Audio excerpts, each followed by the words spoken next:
Vous, de votre côté, vous assurez qu'il n'y ait personne qui aille sur la voie publique et on va prévenir quand même. La police était avec vous ou pas? Oui. On va quand même les prévenir que vous venez jusqu'ici pour qu'ils assurent la sécurité de la voie publique et nous, on va fermer pour assurer la sécurité de l'établissement. D'accord? Installé hier, le blocus filtrant devant le lycée de Lattre de Tassigny se poursuit et en ce début de matinée, les jeunes manifestants s'apprêtent à recevoir ceux du lycée du Roc pour organiser notamment cette nouvelle journée de mobilisation. Tout se passe dans le calme et pour l'heure, c'est la priorité de Régine Chiron, proviseur adjoint. Ça a l'air assez paisible, donc on est vigilant. On est à leur disposition s'ils ont besoin de discuter ou faire passer une information. On a fourni l'électricité pour qu'ils puissent communiquer.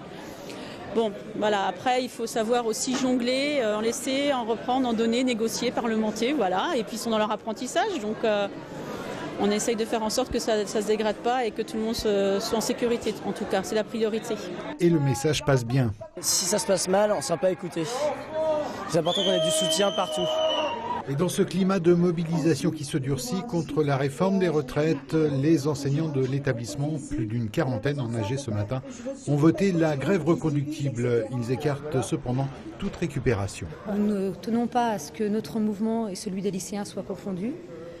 Et en même temps, nous nous sentons concernés par leur mouvement, évidemment, et notamment concernés par les questions de sécurité.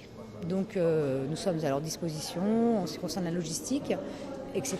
Mais vraiment dans une perspective de responsabilité d'adultes.